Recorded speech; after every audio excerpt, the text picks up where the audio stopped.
Welcome to Haywards Heath. We're just like any regular town. We have a high street and shops. We have a library, a church, a train station, schools, pubs, hairdressers, video stores, takeaways. Why, everything's just dandy here. Sure, we have our problems, but what town doesn't? If there's crime, we can count on the police force. If there's a fire, we can count on the fire service. And if there's an accident, there's always a hospital, isn't there? Our modern Princess Royal, with its A&E and health provision, serving the mid-Sussex area. But things might be about to change.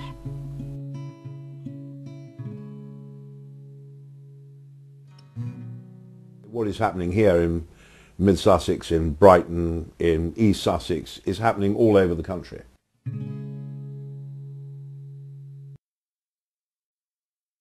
The consequences of what is being done are very serious for the local areas. The health service should be responsive to local people, and you cannot get that while it remains under national control. Each community ought to have a hospital.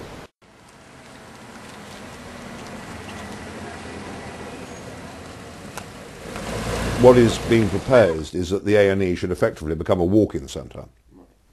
That all maternity services, bar the most simple ones, would move to Brighton.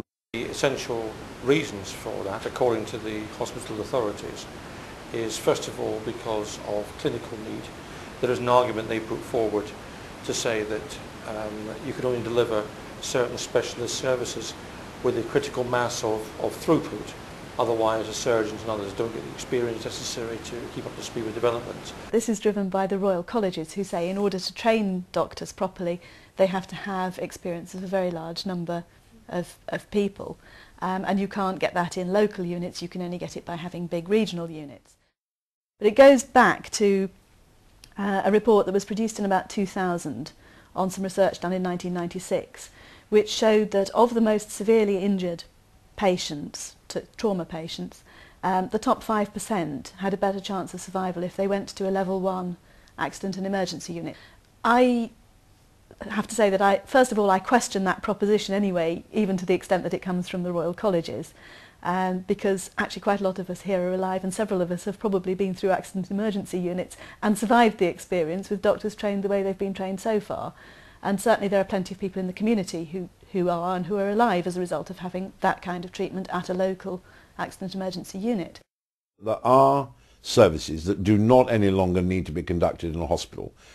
That means that it's cheaper for the NHS to deliver it, and that's important because it means that the money can be spent elsewhere. There's also, however, a cost element, and I fear this is what's driving it rather than clinical need. And it may look to make savings by concentrating most of its efforts on one site. In the last change of the Princess Royal, when the accident and emergency, they were going to close the A&E, and we put up a very big fight to it. And actually what happened is that the major trauma surgery now goes to the Royal Sussex County Hospital in Brighton, and that actually is the right thing to do, because you have at Brighton the complete team of trauma experts on duty 24 hours a day. You can't have that at every hospital. There's the shift away to centres of excellence. Now, that has a profound effect on the Princess Royal. Just outside Hand Cross, about 5 miles from here, they have built a major new primary care treatment centre. You'll be able to go for consultant appointments at that centre if you live in the Hand Cross area. Now that must be better than having to sweat into Haywards Heath on inadequate transport, not have to pay car parking charges, and do it at a more convenient time. I'm all in favour of all of that. Those changes are good. So if you want to go for specialist treatment, yes, we can go for specialist treatment. The emergency treatment, it's got to be local. The political will prefers the idea of regional centres because it makes control from the centre easier. If you have to go to Brighton, not everyone has a motor car. If they do have a motor car, when they get there, there's nowhere to park. The bus services are grossly inadequate.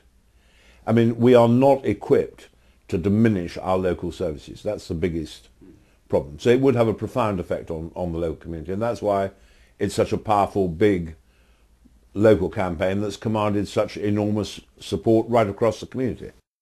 Part of the concern that people had about, for example, the movement of trauma patients to Brighton was that the ambulances would take so long to get into Brighton. Getting into Brighton is a nightmare. What's important is the golden hour, getting treatment within the hour. It does actually beg the question, for the 95% who are not the 5% most seriously injured, how are their life chances affected by increasing the length of time it takes to get to the trauma service in the first place? And I've not had any satisfactory answers to that.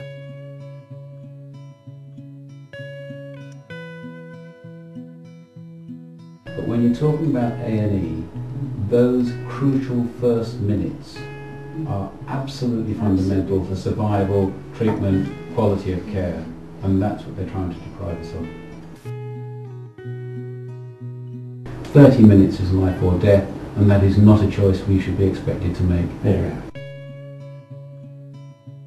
My constituents in places like Newark, getting to Brighton is not a quick business. When you get into the back of an ambulance today, if you're very, very ill, it's almost the equivalent of being treated in an emergency bay. I mean, they are real paramedics. They're very highly skilled. I have to say that if you have a seriously injured patient here, then I do ask the question whether it's better for that patient to travel to Brighton or for the emergency team to travel from Brighton to Haywards Heath. My daughter broke her arm very badly when she was 4 years old, and she was taken by ambulance to the Princess Royal. Now, if that happened, she would have to go to the Royal Sussex County Hospital in Brighton. There is no paediatric, so it would affect me in the same way it would affect you or any of your families. It will affect people who are going to have babies. I mean, if a woman is likely to have any complication at all of any sort with a baby, she will not be able to have it at the Princess Royal. The proposal to move them to Brighton looks to me to be a bit dubious when you start looking at the numbers, because Brighton already can't cope with the number of births it has per year, and they're talking about adding another 3,500 from here. So that clearly isn't going to work. As somebody who has been the mother of a small child that's fallen over and broken her leg, the thing that I most needed to do and most needed for her to do at that time was to get her some treatment quickly. And don't forget, there's one other thing. We have at the Princess Royal Hospital the Hurstwood Park Hospital, which is one of the major neuroscience centres in the south of England. We need to make it known what we are prepared and what we are not prepared to do. And if there is any genuine credence given to public consultation, they must listen to what is being said here. And with the housing boom, need for local services is growing.